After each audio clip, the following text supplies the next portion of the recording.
and I just say, yet this are to be at the actual chairman. Me, I don't know who say an upon a person. Now, chairman, me, the chairman of fair bill. No. Na a quine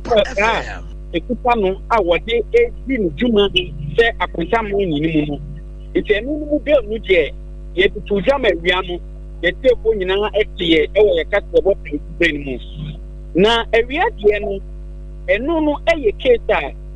or my one we say, Attorney General, or finally, editor, Gemma would to me, any a contaminant. You may be a woman, yes. Ewo efem ebudie mu no ne criminal emuno ena ewie yi yesanso ede eye chemawuntumi esanso no koko gina court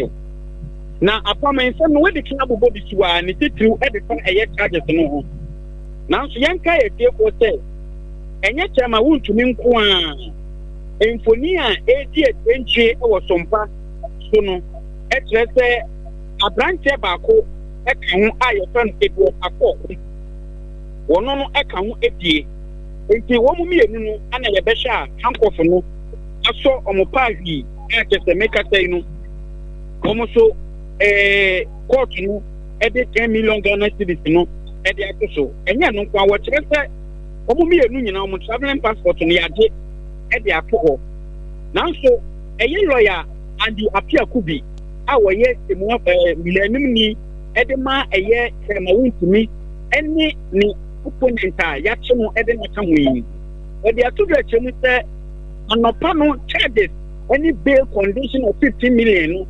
any three shorties a chese ejapade mienu a no ne de kubenya se ni manum ye no mede ba no wote omunsa etimi ekan abofu kata mo chese omutimi emiti bail condition no okay na ne to so mienu eye 10 million bail any affair no japade a eso bo mienu ene nsase ene so wunkaka no enu ena mranim ni no ede to sentofo eni chese sa bri oya ade asan esanse ehu benya se ewo se aposifo eko hweta efie mienu ene emu enkaka sem ni bibia hwese bibia imidimu ansana ometimi ama yera chairman nkumi ni bill enu nti se enu enso enu no but se ya mekata die here for ene eja abamboko ahye akora yera chairman nkumi de nakwa kofi mu here for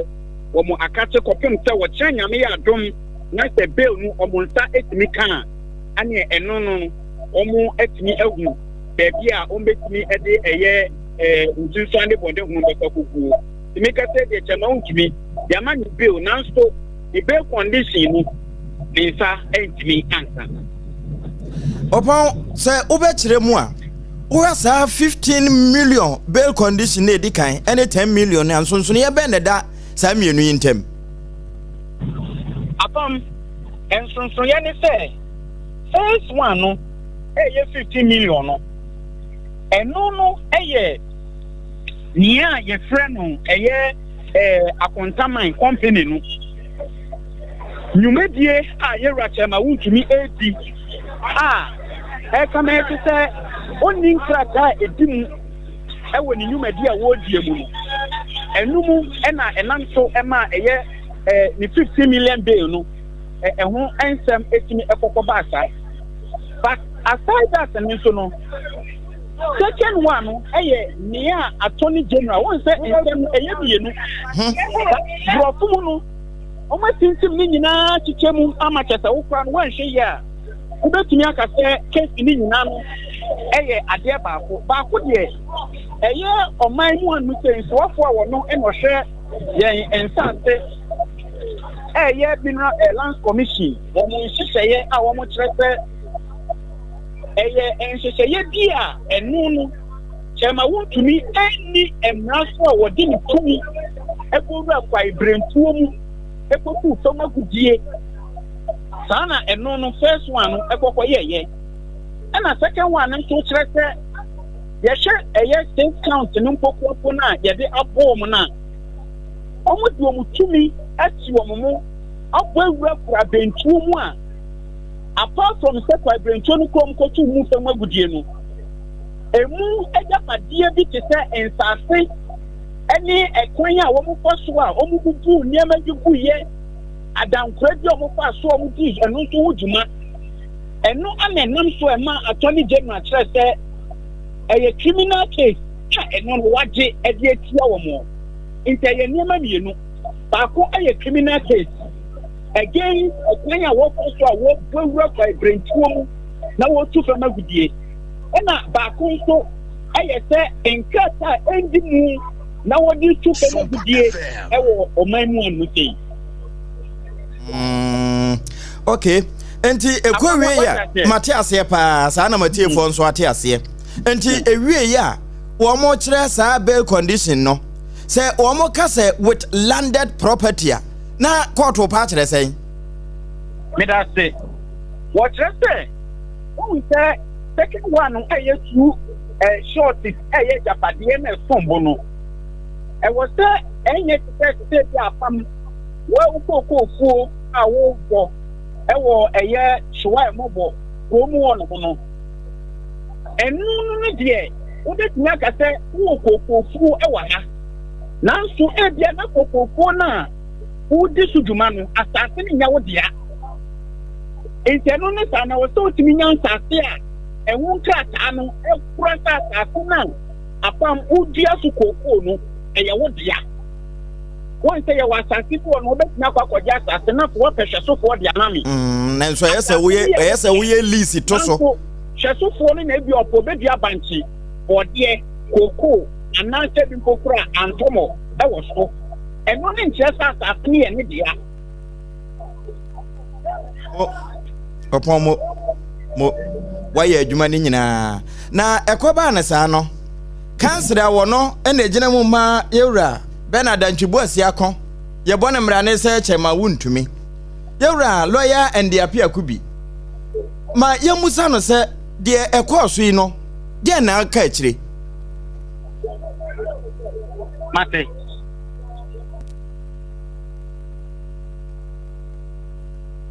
and we want to thank you for being with us through the day. Fortunately for us, we've been able to secure bail for Chairman Wuntumi and his company and the other accused person. They have been admitted to bail on various sums and justification. We are working on executing the bail conditions. We are currently working with the registrar of the court. Unfortunately, at this time, we are not able to secure the release of the accused persons for reason that the police will have to go and inspect their houses, the sureties, the houses of the sureties, and come back and give a report before the registrar could execute the bail bonds. So for now, bail granted in both cases. What I have to explain is that there is one case pending before Court 4, Criminal Court 4, and another pending before Criminal Court 1. We secured the bail and its associated conditions in the morning, only be slapped with another case that we needed to go to Court 1 to prosecute it. So the charge sheet as given to us was around 2 o'clock. So the court has just finished with the second one and also granted bail. Meeting the bail conditions at this present time will be difficult, although we have the sureties and we have also brought the documents. We hope that tomorrow we will be able to finish and then secure the release of the accused persons. We thank you very much for your time, and we hope that everything will be fine tomorrow. So what do you make? No, lawyer and the appear could be one and a year cancer. Edema Yura, Bernard Anchibu asiakon, Chairman Wuntumi. Na Sadia emunsam etieno, Abusia. Nina no, Sompa 106.5 FM Accra. Yana yebetimi aboso na yede amawo. Na ye kanasa no, enya yewura andi apia kubi nko na wono eye kansere edema lawyer Bernard Entwibosi akon na mom lawyer Moses Abo wono nso ye kan ne legal team no a woka ho make say wo ahoma no so na miwura ma memmo akwa abo lawyer. Hello miwura ati anka. Hello ya yewura Moses Abo ya chiawo nya mienhu ya mobo na monso e ayehu ya eja ene so pa topa ya bomba se bibia yire na bibia fine ehu ya afina ya bedu fi mo na enne bra moko ye kansere moko kohia ye no die na si potenti a ya sama chama ya kosi ya di fo abobo anu biu obedas cancer eja menye cancer. Oh, okay. Moses Abo. Yeah, former Greater Accra Regional Youth Organ. Nemo, this is academia, one for research. One part, actually, spirit number. Oh, okay. Intimidation. And in Yamano Moyano, and Yadia, if you are seeing at and so oh, okay. Former Greater Accra Regional Youth Organizer. Sompa FM. Na enne bra moko ye ya. Ekọ wie ye bebre ya maye ne bra mabre ho. Ya san ma che ma akoi. Muso musen na eni da so obi wo ho de. Da so de nyamenche wo ho. Edi kai amapa court na ye poem. Omuma ne bill with 15 million dollars, 3 surety to be justified, and then one with 50 million landed property. It's here na intel said say kwa bontia almost charges back bia mo pese amonchino say na APA as an intel na yenya na ampa na yenya. The lawyers were Musa said, "More charges." Almost another case. No amount to make any partner. Criminal court 1. High court forum. Asam said you wusi chire mu no enya nwanwa se ye ka chire wo se o ye cancer na so no ba bi tie o hwe ntansa wo mo de aboche ma wuntumi ya ya baka se de wo hin na odi ho fo nti a wo se ni pasuro charges na ye de bo amount na otie church na kasada ye all part ni nyina ne se one I said chama untimi is a middle person the mining site ba ko ne say or the mining site amobi and the pan ko yeju the pan anko minister amanye and ko yeju okay ba ko ne say ko say forest reserve which is Sompa FM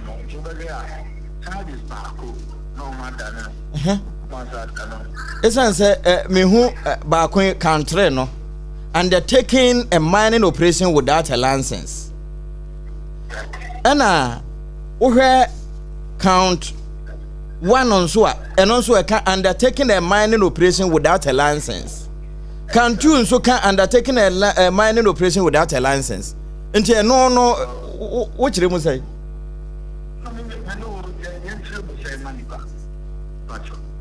Miura my line as a emu twetwasi ma yenhye dam frɛ obi o aha yenhye dam frɛ na yenkasa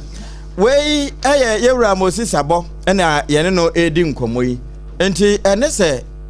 wo mo ekoi ya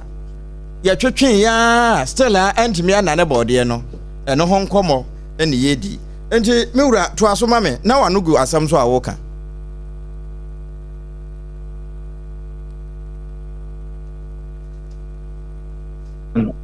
ɛkyerɛ sɛ ɔmo pɛ sɛ ɔmo mpane hye nti Enyina yenim de ekoso. Enyina yehu se galamsey ensema sebi NDC for ekaso mobile best Stockholm. And it is all to let people know say catch on and he has started at the amount in the enough court. But I want them to understand one thing. Say, if you say we have a living God ourselves, and you can't deceive him. And when you throw a ball to the wall, I will bounce it back to you. Ghana, there is power and there is love. And Mejidi said, law bekasa. What I say, charges on the man in all. First one almost say 15 million cities landed to be justified. Now 2 surety will justify. At 2 o'clock, you call second court on the down and on Zomoma 2 surety, 10 million Ghana cedis, 1 to be justified. 80 years the uncle by surety for the buy, but time mobile at time call, and the police for no edit amount to me a call back. But the necessary thing is saying, you know, they started early. I'm sure Senyami Aduma or China property night back of value. I said, ye meeting child conditions no more. Ma Senyami Aduma, your brother Chamonti,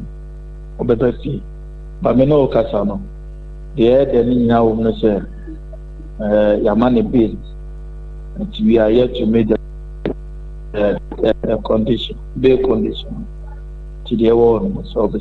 Okay. And the bail condition no, and yes, as soon as some bromosunti and a ma is handing a call kukumwa. Oh, a time now, Omodi assembly. A year 4 o'clock, and then of it my 24 now, a year. A fina, a demo register, Obrempong police station, Obrempong fee. Akɔhwɛ property no ansa na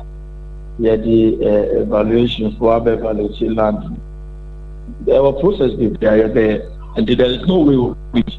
you know the court so I'm 1.45 and the baby no ebet my than to wait say ochina na me adoma the baby process na your brother Chamont obeka na yewura sa security Black Maria foya wo mo ba ho dodo no na wo mo so wo mo nante se ne se ne ye befa na kosi ID anasa na ye de ntra eyo margin se ye MPP phone ye lawless we are not ye bu emra we believe in law adia akokot there. And I'm saying justice, but it is not more village area. People may come and do about the help us. But that is the last thing that we will do. So by now, 2 of us or almost no MPP as a partner. You need a hope. You need what it is. I bet do court in there. And I'm saying justice, every pure court. But whatever you pay, I'm also doing bad will do. But I will advise the Ghana police to mess wrong. They are independent, they are neutral. Allow any political, maybe any influence on other party. I believe in them. I know what they can do. They shouldn't allow themselves because they are coaching. But no need himself. Coaching say bail condition shouldn't be a punishment to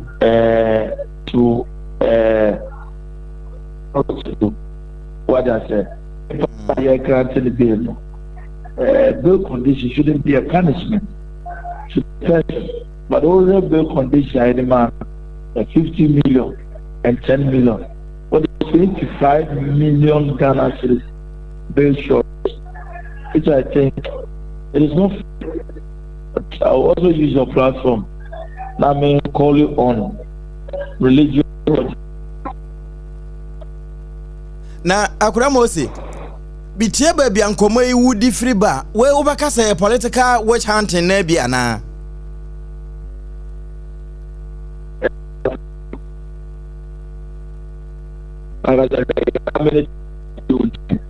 yeah, I said this. What I said, court one I acquire.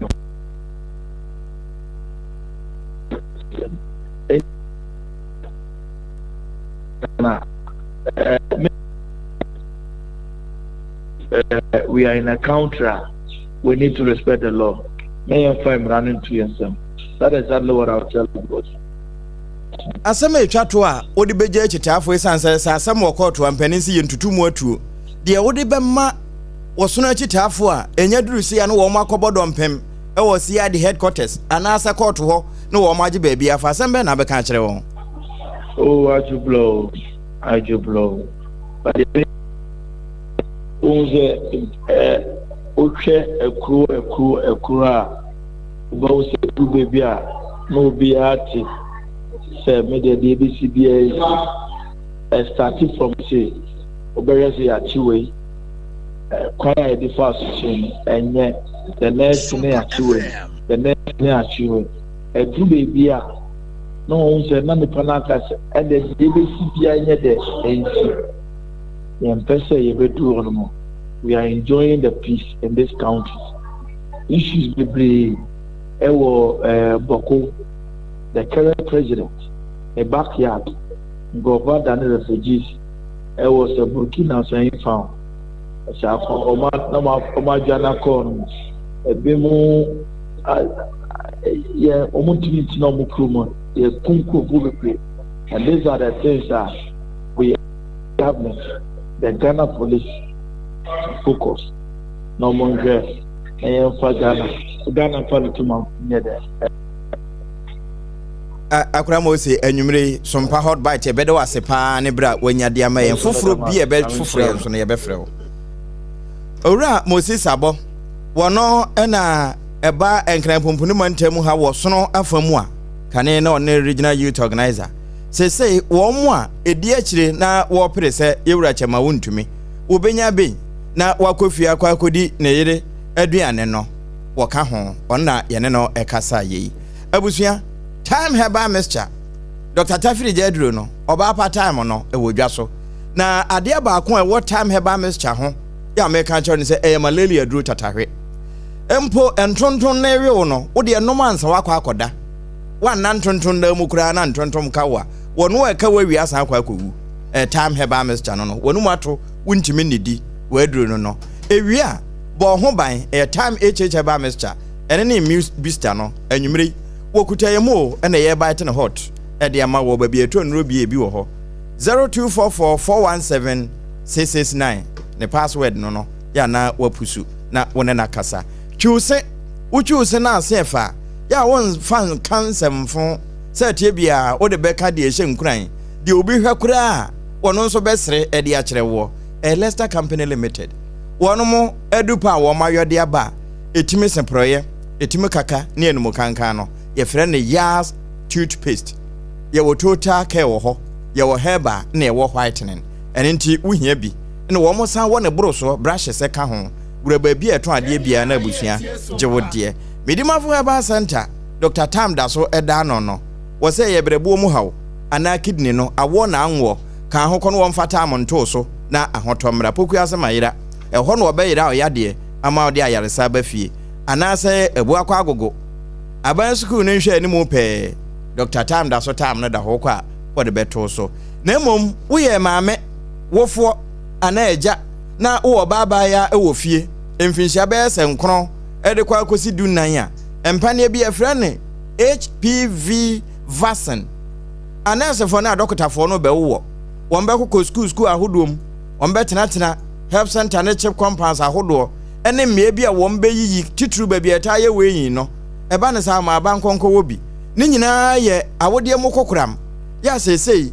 agye home na ewo wiase ama nyina so agana ka ho ene yebo ye ho ban de afiri ho ene nti bo ba no ho ban na ne da akyea ya akono wo mo kan ye ho anwumre ena hot bite no ye de bre wo ye da ye ho tiawa ye nya ba ya ye de ne brodo nchu no eto awso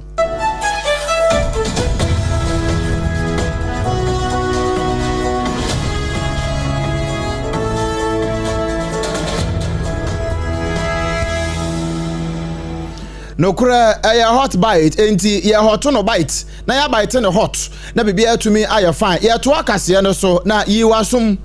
ya gina court na akoya court nsem na akoya mranti kane auditor general opani afane say Dominic Daniel mum ya domelevo Daniel ya domelevo wono na ka say wo kire say mranim ni afane say ni ayikoya otu won ka no kura ba ku sei wose won ka no kura baako no wonam a na wo tete say ayiko otu ekeke wono ho nsem ni nyina ye na no chief justice a wano mo apam no say na adwuma won mo number e wo mayi mu nti no won sori ho no obi foforo mra ma me justice eraba esaba tokono wo mo pam no committee ya wono mo te ye no eho na wo keka no ho nsem de afa na wo kire say wono ayiko otu yi won na ye tokono ne mra nim ni ya wo gina mu ama no wano ba committee na nim no say report wade ba ya wano se ya dance trodo say ya dance krumo report ene wade ba ya enso wanya akukuduro nya nerves no ene wone nam social media ene amanfo traditional media yisuo ene wo so pa no na Daniel ya odomelevo wade abufuo kasa say. Let's come to Mr. Ayukwe Otu's attack on me. I find it very interesting. He said he has provided all the evidence to Mr. Domelevo, a former Auditor General. I want to put it on record that he provided us with evidence that were fake evidence. It will interest you to know that it is the junior of the Chief Justice, the Judicial Secretary, who appointed the Chief Justice. Yes, that letter he produced is signed by the Judicial Secretary appointing a Chief Justice. So if you follow the briefing that the Attorney General has been given, a lot of work is going on. When you ask, are you satisfied? I'll say no, I am not satisfied. Because I can't see the end of the tunnel, not to talk about the light. I don't even see the end of the tunnel before the light, because I know this may continue till there's a change. In fact, the prayer of the corporates and their lawyers is that there should be a change in government. Then you hear Nolly Prosecutor and etc. and our money is gone. Daniel Yaodomelevo Auditor General say wona homegye mu na wode abufuo pa ene wode kasa ye sansan panisa mankamasem ya na ya wo wie no ene wode kakra kan no say Attorney General ya otiso say wo hu na adwuma ya ba ku say se na anu a womoti orai womo de report nyina de akọ other corruption related cases nyina no egunanim enso akame enso da social media Auditor General wono so akire mu say the procedure that Attorney General currently is using is going to be very difficult. 9 months. 9 months is not small, my brother. Before you realize, we are finished the term of Zed Mahama. So I think we have to change the speed at which we are moving and let people gain the confidence that things are moving and moving very fast. It begs one question, because when I look at the quantum of money that we should recover and the speed, the snail speed at which we are moving, when are we going to get there? Yahwesika akodi amanfo nsem na wasenke adimirika pa na age na nso ayete se atechede ene nwa nante ene yede dan sika no a da ben da pa ene ebeduru ho we ye kane Auditor General ene wakeka bi a kire ono nso Attorney General na sa ban lawyer pani o man Ghana mu ene wa chese no kure na adwuma ye no akakakra na Ghana ban egusu yi a wokon se obetu efomagudie ase meche galamse na wode nhihye bia ba ya woche se nipa bia ye behu se o tu fomagudie no se yensuo anase yensase na onni nkrata ye dia danse no aposifo enchi se nipa no na yemfa ne enyina emra no ano eno enam so ama takwa circuit court wamo aremande nipa du embienu a ni nyina no se wamo tu fomagudie wabra wonmo enetumi krata bia na na de arewo kra ewo mu ene se yes railway lawyer eda achim bonsra bre metre keteke kwan ye wo ho no sa nipa du mienu edidi mu a amacha se wo ma kwotu galamse no ewo keteke kwan no ase enam so mami ka sei ebusua arewo papa bomode ase obeba Sompa 106.5 FM Facebook na behwa asem a meken keteke kwan no sedi enkofo du mienu wo mo boru ahodo bo etu ase na nsu eta wodo arewo na no nam so amate kwa circuit court ashe se nipa du mienu ese wo mo nko remand na se nipa du mienu wo mo di ene didi sway Dennis Adum Alex Kofi Akwa Kwame Simon Isaac Ahi Larry Koku Lambon Moyisi Alex Asuma Nuruddin Kwabna Jude Azuma Yandari Mumbe Jonathan Duri ena afei Daniel Kwambet womu nyina ekabomu achase nipa du abienu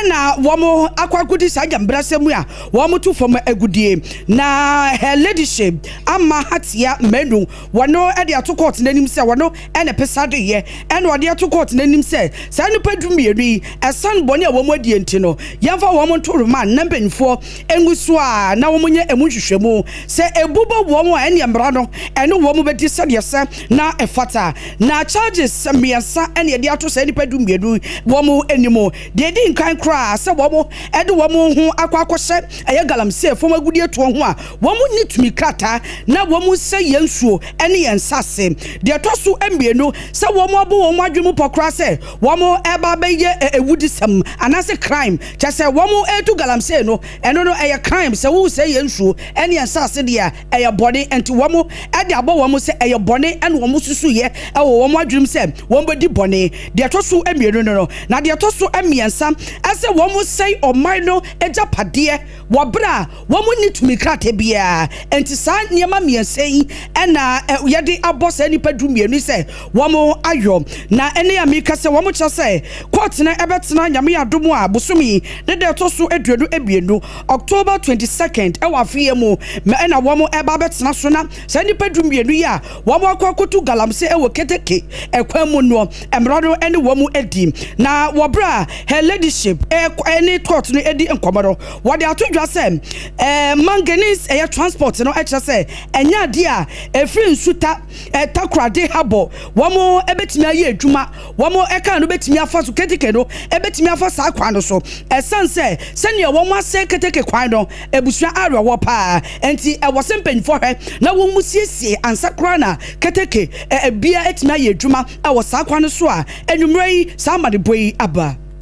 ene gold board for ene wo ho kwan pa se eba ne to ni dwadie ni bibia wono mudie na wo mo nso ka ho bi ena odi na mo so achi ahye wo mo kutupu aboa wo mo ahye se ye tuo mo ba ene emu ne ma hodo akade pick up nyina ka ho na no wom koye presentation na god board fo ya na asan di nipa bi no mo ensuanso no wanya wom pa achi aso oye nipa nsia na nipa nsia no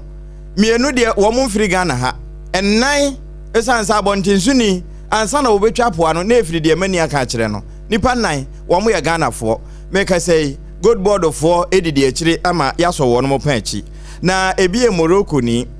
na ebi nso de kura America Trump krom ya wo pama bone fofo no bi kura de afiri ho ebi no besi Ghana nsana wo makọ wo mu krom no ni krom ni smart Felanda wono woka ho ana afe nina El Sky wono ye Morocco ni no ane Ghana fo ennan bi a wo mo ka ho wo mo de ne se sika okọ no na wo mo di hu dwa nanso emfamra kwa so enti gold board fo ekofa akire wo mo ne nan mosfoi na ye bobo saafo idin ene enokure ni wo munya adaje pass wo mbeti won nanso brebre ena Snare Temporium ye ben Marina mo ho no wo mukonya wo mpa achi so we kura ne anoma bi ne bo hwirema edi gu wo mo asom na ya Asapon Boaten Ghana ni so wa Elisha ena Ivan Sahin ene Arnold Otute wo mo ene ka Morocco ni na El Sky ho ene Finlanda smart yo American ni na god board for say wo mo mra na wo mo tintin 2025 at 1140 wo mabuso ebio se wo hwe Criminal Offence Act na wo mo tintin na afia pema hankura dosia Act 29 eno so wo mabuso Section 26 clause 1 ende wo matete no kra na offenses no wo mo keka ka chese ehon nsam no ya etia mrade ebuburuja 2.1 kilogram gold ase nkoa wo mo etoy edi free amanfo nsem eno no wo mo bubu ho eka 2.2 million Ghana cedis o de kosi di dada no mu a onya sa akode nso obetia mu ha eno ene de ekoso na gold board fo kire se wo nyina ka abonefo sam a etia gold board wo mo nhyehyɛ no ho enti wo mo de wo maba no wo mafa se etie bia unya fom a anya de wo mo de wo ho bekyɛw so ye Ghana ni ana wo ye buru ni fiti a okura no emefo una aka bi ma yen se etie bia emra no ene obedi na wo nso ye nhyehyɛ pa gold board for the gu apono so ata na amoso achi ama wo matimi atwa ba e de ahwe sika okọ ni tuo ye mfa mra kwan so ne ton ya emfa mra kwan so wo mo e de atwa ahwe ni nyina no enti say ye buying selling assaying refining ni nyina no say wonne eho enkrata edi adanse a etiamra buying assaying and selling ne refining ni nyina no eho ama ne bo eye gold board for na no na Odomanyamfo Dixon Adamaku Kisi kane mrahye badwani edema anyaso otuo mabato mpesua no wose sa de we apam ka ye nyina ye mfa ho ntansa nkobo gold board for na wo mo aka ho bi wo mo a enanam so a ye hunu yasere mpo ne apa ho yi wo kire se gold board for wo mo office wo amoti a sameja mfiti anu yi he sa apam the gold ba wo beto so okonya free he so okwaji free he emfa ne ho Obrempong na de beba won beto so won license so ni license de hia so de gold na ba no eno an de hia gold board for na se wo mo anyai sa de na wo mo ye no na se wo mo anhwe ose wokọ ayi abrochima mu a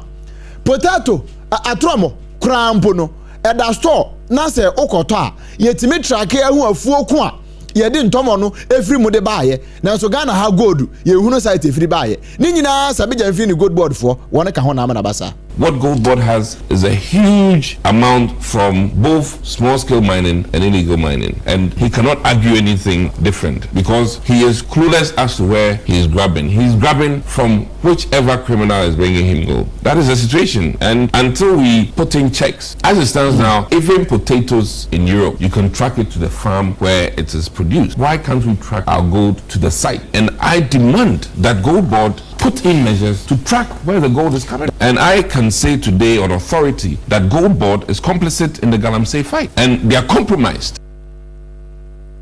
Abusia weye kane anya so to emra sebedwani Obrempong Dixon Adamaku Kisi no ache say Gold Board for mo mfa de ne nkwohwe obi a wo mo firi ho a wo mo hwe wo mo a wo mo ho wo mo na ka ho a say illegal mining ekoso na yeda so gina Galamsey eho ensensemo Mensiri kachi penyi ya wo Prisia Uni Valley ewo atoye mantemo eye Honorable Matthew aye wade atodwa ene due ya ese operation bi akoso a chese ebusua enyasem ketoa wose ni nyina eye China fo ene Ghana fo bi a wo mutu fo mogudie ewo apiate ene de sebio enye eja hyehye na emom no wo mo ese wo mu nsuo ni wo mo nsase wo apiate wo no a chese o chese ayara wosem na Honorable chese ewie ohonum ena onya videos awodo sanse wamo ate anti-Galamsey hotlines ye no se unso obi etufo bagudi e hwanu mu a wobetimi afresa number no announce wobetimi edi videos announce audios bi e dia dance na wode ato sa number no so se be ya wono so begina so na wamo etimi edi etu anamo no se ewie ya no nya sa videos no a ehwa na otwe phone efre eye police commander ya ohwono mo eka chense sei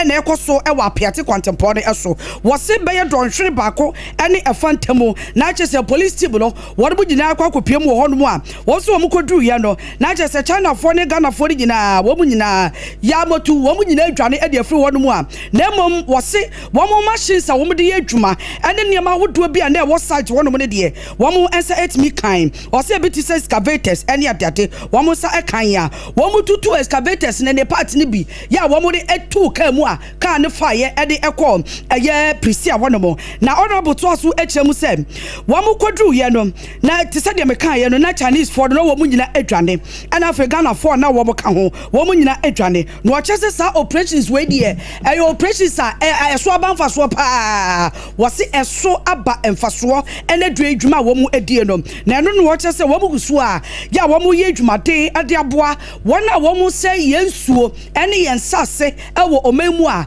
wo mo nkran te bi edi adanse no wo se wo mo afa to wo mo so ese wo bepiem wo prisia woni valley wodo mu a ene wo mo ye adwuma pa titru ene ono mensirika chipenyi yo ho wo se ni pe bia wo be che no se ode ne ho ache galamse mu a oni nkrata bia no wode ne begina ebrana no se de se na efata wode ne nsem ebewie no wode tu dwa se sa Chinese for ne Ghana for a ene wo mo ko operation wo ho no mo e wo apiate wo no mo wo se kwen bia so kian ke sankofo no wo be che wo mo sense se ne wanya wo mo machines ahodo ani niam aba bedi ho de de obechi wo mu nyina ama wo mu akwakugina emrana no sane emrana sitia no na ne wo mu edi wo se wo mu kodru ye no so na edan ya wo mu abobo ase wo mu de nchense na abobo uko site ya galamse site ya na yefi won de yinim sane sitie wo mu timi de nchense bobo aye se edan no ene wo mu wie ya na wo awuram galamse fo ebi mu nware no awuram no akwakoda wo so wo mu kodru ye no wo mu to sa dan no so ewo edo so pa eno so wo mu twaja edu tuma hye nyina ama mi kase wo kopie mu hono mu a chase edan bie nu a esiwo na machines ne de wono mu ensa aka honorable wone nsentrofo edi nkomo awie yi na wagalamse ene ehon nkomo mu no MPP amunyokuo wono mu nkrabata wa achimoda wo mu so de omanu atumbi wo mu chese wo mu wo hwa no wo mu te se enipa bi keka se galamse eba achimoda bra na MPP fo wono mu te aba anwaso eno no wo mu se where for the how na penny a woni amansan edi nkita ho penny kwanjirefo a we nkita ho de ensam so e wa achem da yewura naftali kofido odu onu acho krata tetenten edi abra Sompa FM se yenka na yenkrobata oga na ha nyina obi anti bi se galamse bra na MPP fo wo mote abanya so fie nwotwe ene du omodi free so nyina na galamse ana mining activities kwa na achema da na bi ma ho nanso enanu a wo moto abawie ye na NDC fo wi ni ye na fe MPP fo kwatena fie eno na fe obehunu se afidie mu ntum excavator ene ye se etwamu a na etwam se etwamu a na etwam na wo mpotam ho no be pani behwe wo kire se insase ne nsuo ene kwayetu a wo matu ase no enya asem kuma eno na naftali kofido odu kire se eno ye nsen na ho se wo man ga na mu ayete no MPP fo won poman ni yesi NDC fo na se ye pe obi a wo pa achem da nkoso pa na ye MPP fo woron betena ba nwa so a won ebua pa mpuntuo me na ma nyina timi konkan na emom sa ba betena akonya so no wo bahwe se nsu a manfo nom aduane o manfo di koko ya nam so a wo manfo no benya sika akade agu mbotom ene kwaya ebua manfo am yetime nya nkwa ye betimi aboa pa hwe nyame ne bonsamati ko na nkrofo atu agu fom e wo galamse hu no de yemfa ho ntasa nyina mo NDC fo na ya wo mo na aye wo MPP fo de wo ne galamse e wa achimoda tintontan wo mo mfa hansi akura ene wo mo mfa hansi ha no eto de de na police fo ne ye frɛ won ente san so ana ye sra adom no na the anti-human trafficking unit e wo police sadon num titru wono mu a efifiri mu ehwe abonofo sem criminal investigations department CID fo no wo manya nipa maako wo ha ne du pechi aso na wo mo nyina ne nipa wo nso se Kionet scam in the dia scam wo mo na control satellite ho ye wo enkran ha na wo mo kokko hunu wo mo na wo mo chese ebinum eye Cameroon fo ebinum ye Cote d'Ivoire fo sada ena amanfoforo binum nso ka ho na ya dade wo mo a atwe wo makoboa wo ma no wo faako sa brede wo mo nya saafo no pa echi aso a wo mo tototo wo ma no ye hwehwemu mapa ahunu ba bia obi afi ne de nam so ntia wo mo nyina atimi akobodo mpem e wo faako na wo mo edi dwuma asabi emfra na emfata na emmoa wo man yamamra nso so CID force wo mo de esa de wo san wo hwene so service with integrity no sada no wo mbekoso akon ati abonofo sam titru ne wo mo etimi fa adehye amanfo ma edo wo mo kokobo bra enni kwansa nka wo fi a yede ne bebo na eno achi no wo san so atufo se timamufo hweye wo ho ne ka chawo se na ekwantuo bi aba o we de ofa ha ya Cote d'Ivoire se sia no wadu France woni baba ho so no ne do akoto sampa na fe ye de wonam kashiwfo mu de wo ye adwuma ye wi ne asan de wa ba be hye mu na ya san bo wano agye ho ne ma nyina se mo amane se Ghana ha ya na awo ye frɛ ofi aka se watu kwan nom ne ho ade enti wo bibia ma nani na ho se de be na sa afenan wono nso nkonkoto mu bie na yeto akasia bondo eso Asante Apam Circuit Court ashe abrante bia wedding finishia no eduonu enum ya ye friend kwadwo asiwi se wonkode fia na se finishia maku edu na onye adwumaden emfa enka ho ni nyina ne se wakwa akwasesi akwada weso akra ya wedding finishia ne du baako na amadebo echemu se yese October busimi ya emu ene betu odwa se akwada keto ye friend Fidaus yeboa na chese wone namu a ya wodi agro wone ne nana enete ene beto odwa se okwadwo efre no eso obra na oni ni nkomo ene nkomodidie mu a na ene ochi akwada keto yi ede ko pie mu wone nana dem a wo mu nyina edem ena ene wone no edaye na eno enam so ema efri wado Fidaus ekopie mu ewokumase kente krono ya ehono ne yanti ne sewa ene wo no na ne sewa no eche se wabra kwa ne bedu ye na ase na ne nante asesa ento ohyada echi akwada no bai se bio o ma na hemu no hwade yes o se akwada no eba na hemu ohu ye no se bia ne ba na che se aye kakraka eno obusa se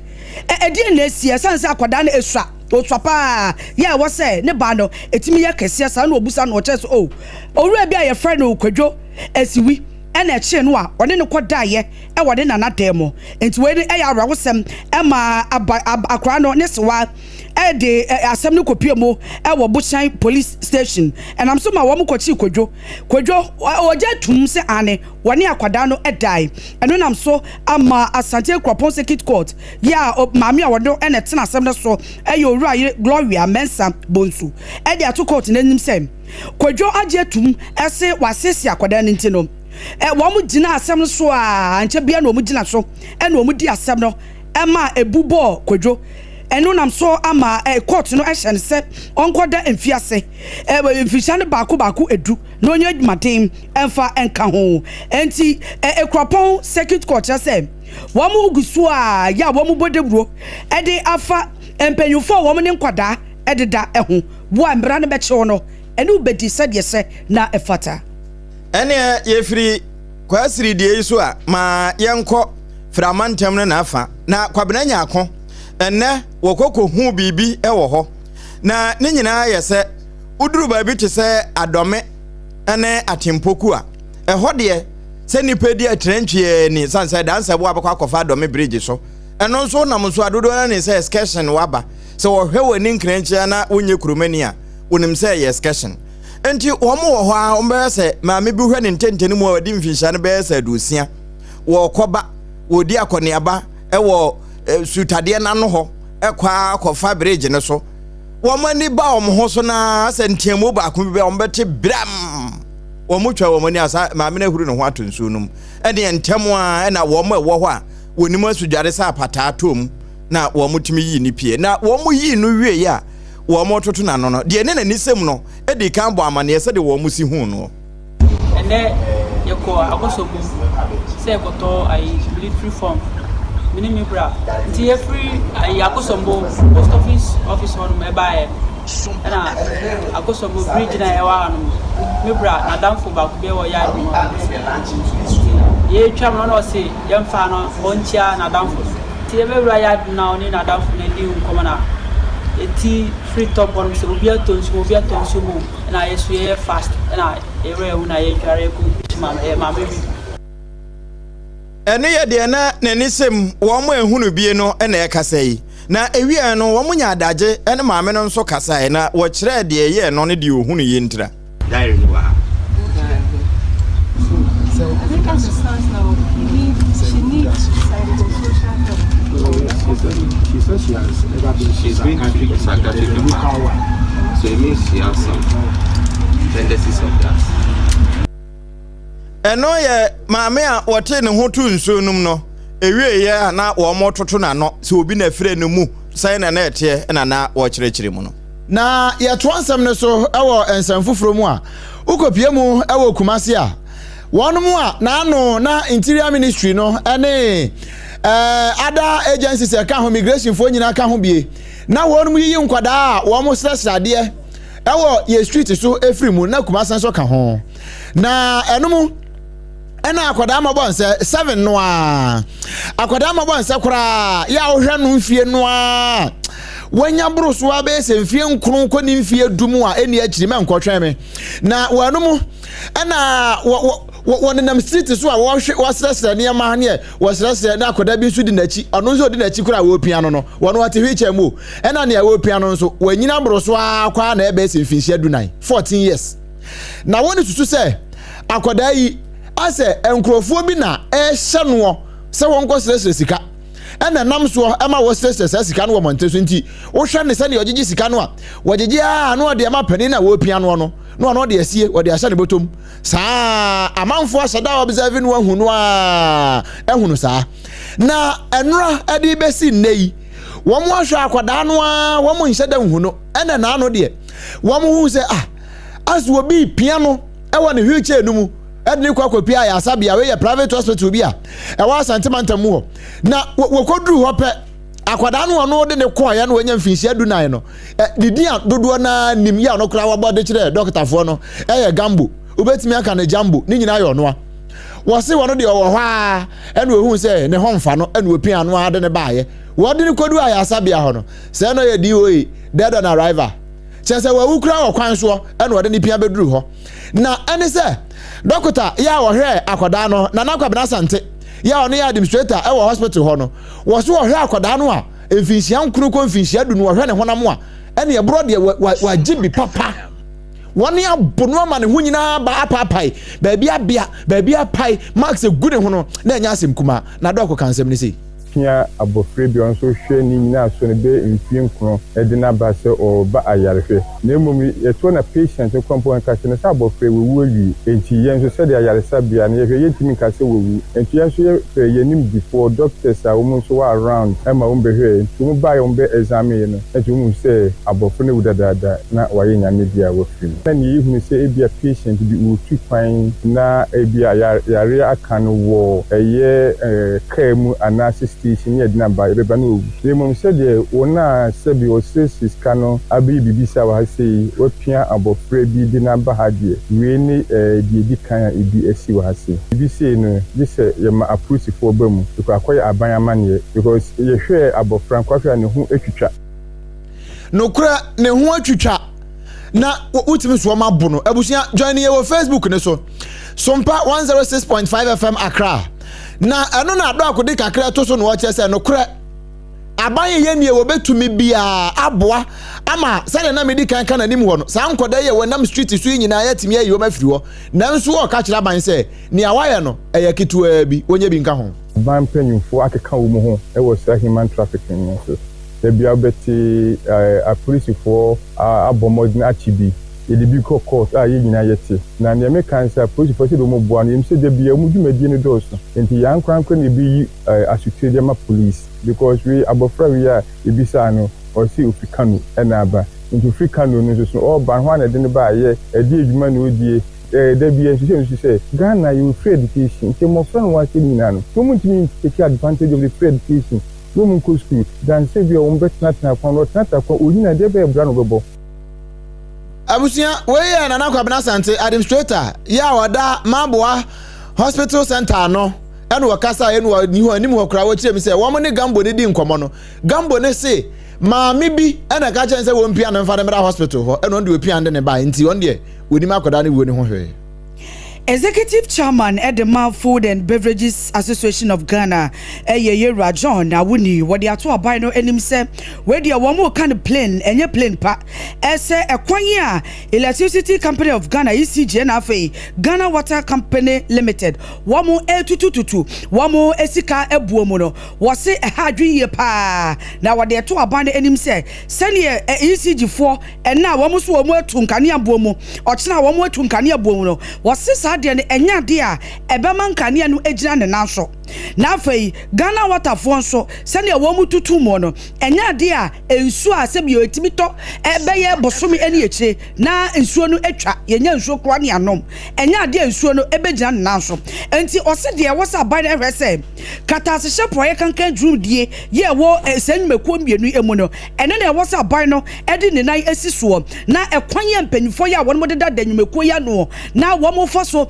control nneɛma no wɔn kyɛ sɛ ɛha adwi yie papaapa enti a wɔsa aban no hwɛ na drum die no wɔtimi ɛte so na yɛnhwɛ nsuo etwa no ɛmmra ɛna afei electricity ɛne yɛn edum ɔkyena na aso dumso saa ɛwɔ sɛ gyina na so wɔbra wɔne nsɛntwɔfoɔ di nkɔmɔ no ɔde tu dwa sei. ECG is not asking for any new thing. Water company is not asking for anything new. Over the years, they have always asked for tariff increment. They have always asked for tariff increment. In the John Ajekunku Forces Excellency period, we had tariff increment. In the late Atamil's regime, we had tariff increment. First term of John Mahama, tariff increment. Nanado's government, tariff increment. Again, as we speak now, the John Mahama's government is doing tariff increment. So we are saying that if tariff increment was the solution for the utilities, for water, for ECG in particular, then they would never have had any problem. We are not against fair pricing, economic prices. We are saying that the tariff increment can never be the solution to the poor worker attitude, to the corruption, to the waste, to the general inefficiencies in the utilities. Nipo kasa ye Orua Awuni Wano executive chairman at the Food and Beverages Association of Ghana. Nene ekwete HPV vaccines no ebiana onte ase ene human papilloma virus no enti unya hu a saa na kire na mfimfini mantemu wo mo aba amane efiri apomuden atena ekesiem wo mo directorate ho se emmaba awano nko a waduru wonyinta so no wo manwo kura be se empema hanu ene ekire enkono ahanu aduonu ba ko de wono mbewo ne no ena pani kwankyerefo abedi ekire a wono ne da pomodia no wo mfimfini mantemu Dr. Jojo Kobina ebe kire sa human papilloma virus ya wo mo ka ho asem no de ekire poteni de ntia wo mo wo maba wa no pane nipa wo da be fini no share the yinda if no ye duma na ye ma yibo de mo aba no oridi adesanya because we are in Africa in Ghana the kofudu a dem ye be back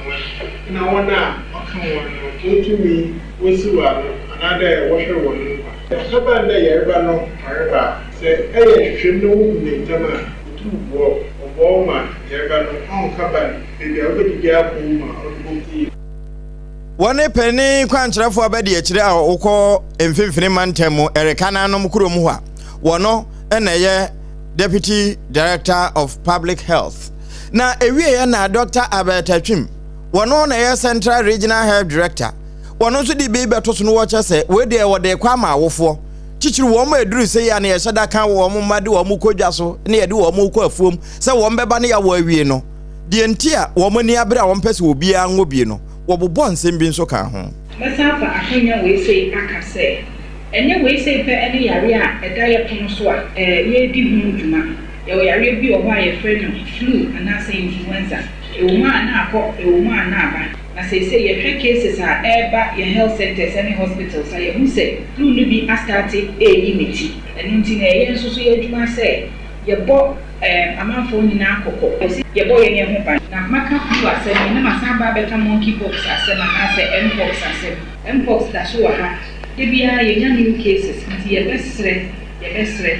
ahomedie bɛwa ye bobo ye nsa no so boa sa wo yi de ɛkyɛ sɛ bo ye ho ban ɛwɔ yare bebree ɛho nti mo yɛnhwɛ na yɛnhwɛ na mpox no so no ɛnkɔfo ɛwɔ central region ha sei ɛno ɛyɛ Obaapa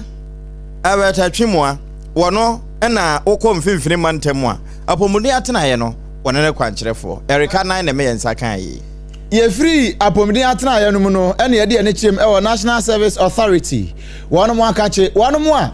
ewie sukuu titiri pan ne suapon ahodo no na wamo som woman no wamo authority a wamo da no ɛhɔ ne yegina sesi e pani kwankyerefo da authority na no eye Mami Root de la Sedo wono na ɛka sɛ wɔse ɛwɔso wamo hwɛ ne aso mutimi ye bia na bɛboa ama perepere ye aba ewo mpotamo ho titiripa national service wo sanso onu sei wo ba ye wo be hunu se ni ma bebre ankoso yie enu nti wo ba ye ne eni so ade hunu foforo kra enu wo de aba na wone so pakase e bo nkomo no wo kirekire ni so ade hunu mu nyina e de kire so pakase sei. Today, we begin a new chapter. We are transforming national service into a seamless, impactful experience where personnel's welfare is our top priority. Our mission is no longer just about placement. It is about national renewal. Ladies and gentlemen, believe in me when I say this is an all-new authority with a mindset of constant improvement, dedication, and action. In fact, the era of complication is over. We are launching bold new flagship initiatives in various areas, as well as launching a full-scale digital transformation, a single modern portal to connect every citizen with service opportunities that match their skills. Abusia eni ati ye mami root de la sedo. Na wade ne kasa ya ba wiye no, enu aka kire na oponche ku se. Okwa afama Sompa kase no mon kan kire wiase amansan nyina se na no jumbo sumi no ede no omo bi etu ho no omo de red pen asensan mu se tintontan nyame ya adom a busumi ye ewo mu ye omo san bi fresh one. On recommendation by the Transition and Implementation Steering Committee and the Board, the authority has in place a new robust platform that will be used for the enrollment, registration, and deployment of prospective national service personnel beginning this year. Thus, I am pleased to announce to all of you that the 2025-2026 national service registration will open from Wednesday, 8th October 2025. Root Sado ena yete ne nka no wano ye pani kwankyerefo oda National Service Authority ano ena wakyerɛkyerɛ ne nsɛmu na hyɛne nso sa Leicester Company Limited na dawroma ena wade ya toothpaste ena ne brush no brush papa no ya ode brush o hia enema nyina tibi kɔ yie de ma ono wono na dawroma ena waso kasie yasene ya yede ebre wo enye wono nko a afei yedi kan ka kire odada say HPV virus no a ye wa ho vaccinations no eno so ba so eno nti oba no efiri finhia na nkono nkosi dumiensa ne dunan ne nyina no oba no ya ma ne nko wopane ne bi na bibia enko yie emfama na ne manyina ntoto yie na fe kokora mu a eto awotwa mu ne awotwa na no yetimi atuni nyina ase e de afiri wa man Ghana mu medimafo eba sancta dr tam da so eda no wono so ede ne papa ane ne nupa ane kwan ofaso a wo tu yarewase e wa befo kwan so ode enubra ne hahama etu ase no wode ne nyina so abeta yachi ya ne manyina ekonkan eno nti eya na aduani achem ewo poku ase mayira ena afen so ebu akwa agogo ewo asantemantam woni abansuku no ho ne de animhwe no na akọ na at the time ato yade ne so na bia so atimi akonkan time herbal mixture ena time HH mixture ne capsules no eno so boye chidompa Dr. Tafrija Bema na dawrumenti ena sese madedia eni hobio na dawrumenti ena waba nso so a wano wati hodi tu se ne nsa hye ne baabi na wodwi wo behwe na wodwi ade ya yose ne baabi keka no oh medi enso no kope time HH mixture ena ne capsules ne bi ba ma ya to bi ma yere wai ne beboa no ene da bia na wode nsa wode no wode aba begu saa me pa cho to bi ma no ne beboa ne numbers ne 0244417669 0244417669 wano madawrumenti ena anwumre ye wo baabi ti ye de aseda ma wo ye na ne ye ho sima pemra ye ba beto akase ne so.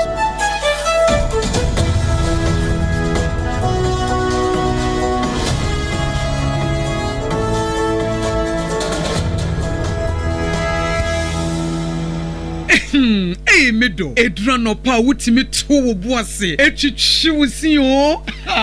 do na so ni se mede yas toothpaste ene ne brush ene twitwi mesima minya homka senti na ye bokoi na medie me all time favorite yas herbal toothpaste ene ne brush aboa me amasesei menum nso a enwunu anasa de ehia mesen finfem me biem na wo hwese mesi ayefita sesrecha homa na et brightens yas whitening toothpaste and the brush and the midi shimisi entina wo se efei na yas total care gel toothpaste and the brush ne de ebo wo se ho ban demu ne nyina ema wonum ye sham. Oh yes, enu kretrodo. Yas Herba, Yas Whitening, any Yas Total Care Gel Toothpaste, and any brush. Ebusian chamfa. Sawo pedudu tu e won kan ha. For Leicester Ghana Limited, and was 050-161-9588. Leicester Ghana Limited, and the Yas Toothpaste mo ahodo, and the brush abedwaso abeboy. Midimafo, Pokwase Maira Accra. Midimafo, Pokwase Maira Accra. Midimafo Heba Clinic aba Accra. Anu won't here. Passengers egumi kai mu. E ho na dodo na ekro. Hey, ene sa Accra ne pote we demo. Ani ye demo ampa. The say there, edutwam Atlantic International University, America memu, about Dr. Edujamfi Babasu, honorary degree as a professor in biology in herbal medicine. It is said here, Ayaresano, I am more. Oh, Missy Minim wife, your copa war. 1 year, 1 city. Need send be 2 months and 8 years cano. Miss me connection and shut down Koye, na a sakakra. To say what Peggy Mama, what young them connection, what you want about the crow. Stroke on so dear, what found small. Chessa, I did you who any dear Siano. Yaria Bia Tatia, ever Dr. Tamdaso and so. Diabetes, hepatitis B, prostate, hypertension, malaria. Yaria Bia. Kumasi say, oh, opposite government school. No. And then Krahanso, Obepim, our Pokuase, Maira Kwanoso. For a doctor, 0244-774-282. And then 0500-727215. Midimba for Herbal Clinic. Woodima for Newa.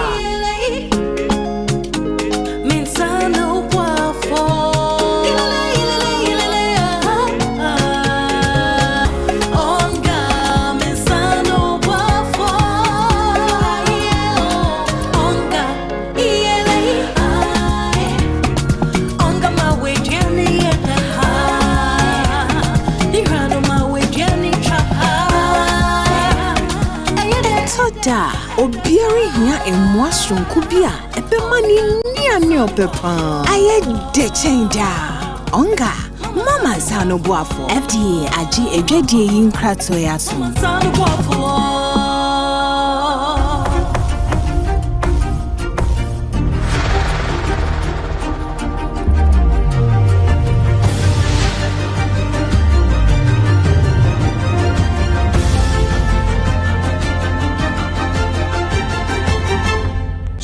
TV Emma Aketiapa. Adesmama yema mwakwa ba ne momra matwen yi afeye to akase no eso na nyame ya domo ochine ya Her Royal Highness Nana Efua Nketia Obuo ya otoso emiendo eye kwapem ehema nyame ya domo ochina woni sentrofo ebedin hyiemo ya endondo wo mo chese sanhyiemu die no enya mbeto odwa adegudie potia wo be kasa ade afa ho na wo se sanhyiemu die ne bekoso ewo International Press Center ewo nkra nyame ya domo a ochina na enye ono nko a woni mpanyimfo ya woremo ewo ekropon na afa ekwapem wo mu nyina ena eni sentrofo eba bedi sanhyiemudie na sentrofo aduaduamu a amasompa yensu aduaduamu ahunse na de ekra da na hima ebekasa de afa hui na yehunse nyame ya domo a wo mu ewo afahye bi afi bia wo mu edi odura festival obekasa de afa hum ena afei sende wo mu ni hene ewo ekwapem wo no ahwa na nyame ya domo a na hima aba baboni pa oba ba yo hene ewo ekwapem eno no yesompa yesusuye eno no de etosu ebiem se yehwe ekwapem ene akamfo a womo amambre ni womo amane se ne ekwafo ekwapemfo womo amane ni womo amambre se yete no nyame ya domo anhwe yi a na ohima etimi akasa afa ho enti wei ene niema sompa yesu eduaduamu a ehu se nyame ya domo anhyiemudi a ekwapem hima ene sentrofo eba be hia ewo International Press Center ewo nkran nyame ya domo ochina no sande me ya mabobo suei Sompa FM yeduaduamu ehu se anhwe yi a na hima etimi akasa ede afa ho a womode sankrate ya banti nyame ya domo ochina so Sompa yeso ye de yenubonyam ebaka ko tache ne ahwe ade ko de potia na hima obekasa ede afa ho ene pompam nsem kotoko ni ya Sompa wono nso ene hunu ba bia na ye nyina nso tie na yewura osaye wadutwim na ne abreo se franka no sono ma wono mesi hene na otu hene ne dom no a wobetu na wode amawo no na wode ne nto abona kwa kopiem ewo bono ene na po ye fam ya ahenkro no ye tachiman na ho na wokoye no wo kire die ntia wosi adua satakukọ ya wo se flag bearership no wono so be contest bi Dr. Yao said to many so I didn't hear or pester obetu franka na nyame ye na dom a obeyo mampani no ye no omo ebeti mu se ato omo akoma pono so nipa bebe akasa ama omo aboya aba so ni se nyame be ye adom enkunimdie ebeba January 31st 2026 nyame edin kunimdie kese ebedum Dr. Yao said ama yakoso na 2028 yakojina ama ye party NPP na edin kunimdie bagana na edin kunimdie ba se ye be ye dwumaden ama enipa edi ye fanguma so edi ye fejade so edi ye na nkwadwuma mu edi ye enam enfidudwuma mu edi ye na yetimi akeni nyina abom edi etu ohiase afi yo man mu eno doctor was say wadutwim ya wono eba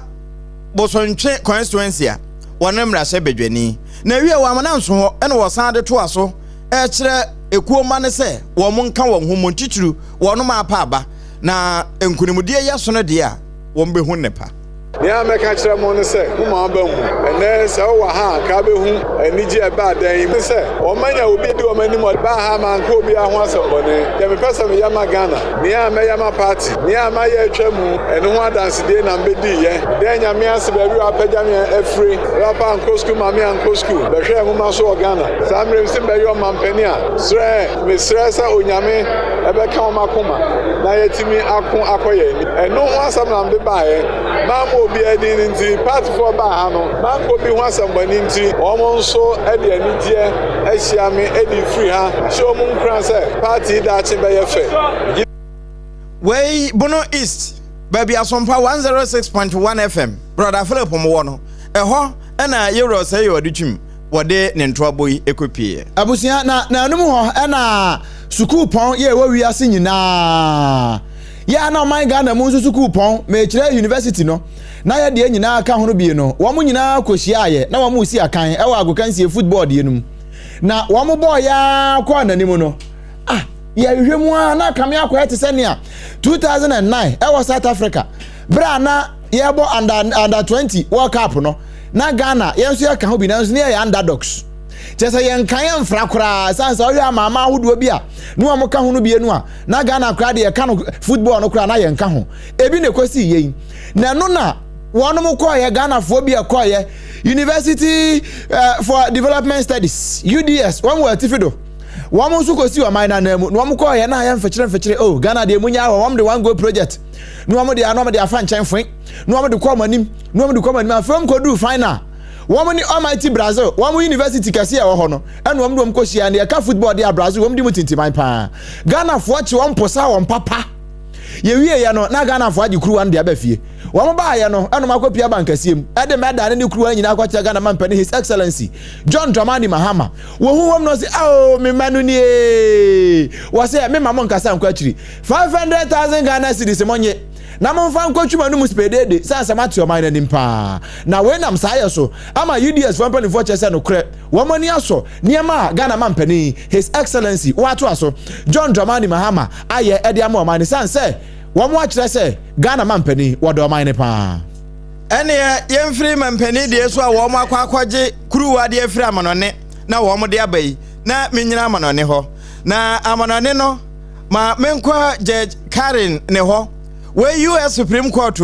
na wo ma sha ase na wo mo ehwe docket bim na sa docket no na wo mo chese yewura Donald Trump ne tumi a wodie na enam so ama wahyehyehye niema bia matumi no etete binum tuguo na ebinum nso anim anyinya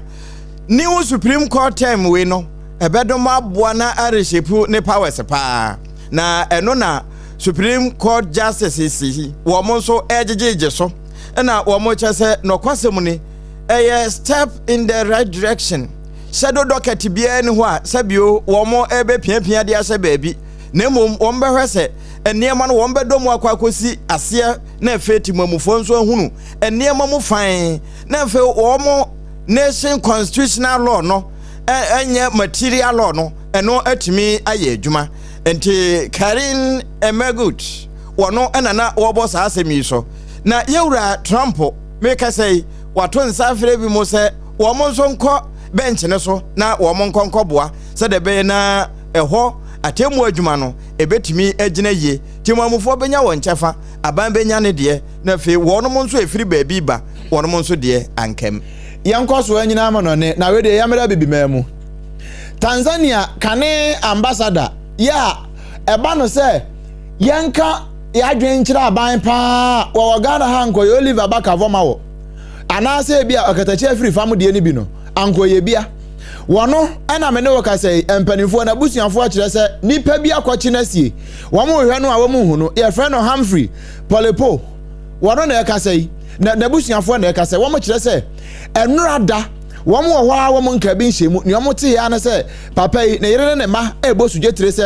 wo mo hu papa no na kira kwan eno na nam so ema wo mo kwabo Dar Salam police fu amane ya Dar Salam police chief ya friend say Jumani Muliru wono so dia tudwa chese no kre ne nyame anim ni wono mo ate sa report no ama me ne wo ka say wo mo ye nhwemu bi a so wo mo ye e de fa asem ne ho na eno nam so ama manfo bebre ka say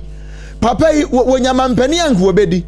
eno we free Dar Salam nti ene Dar Salam wo no wo mo peda sem pa ena aban ni ye bi a wo ya emfa mrakwan mu enam so ama wo twe manfo adwen sisuo no eno na nam so a nipa bi akofa no domum no wo mo susu se aban benim ho bi Kasiaboni nyina yedi esi edumbrei sebia fei na wode wafidie no atoa ensemo etoto odwa no ebi ene se takwa circuit court ahye nipa du embienu se wo mo nkoroma na sanse wo mo akotu fom agudie ewo keteke kwam na keteke ane fom agudie nkwamo ye na kane mrashe bedwani ya na wogina muma adehye wa nya so otu ma ba to mpasu ya Dr. Dixon adoma kwekesi wo tesa sa de ye ekoso nyina no gold board fo ya sameja mfida ano no wo maka ho bi ne yehui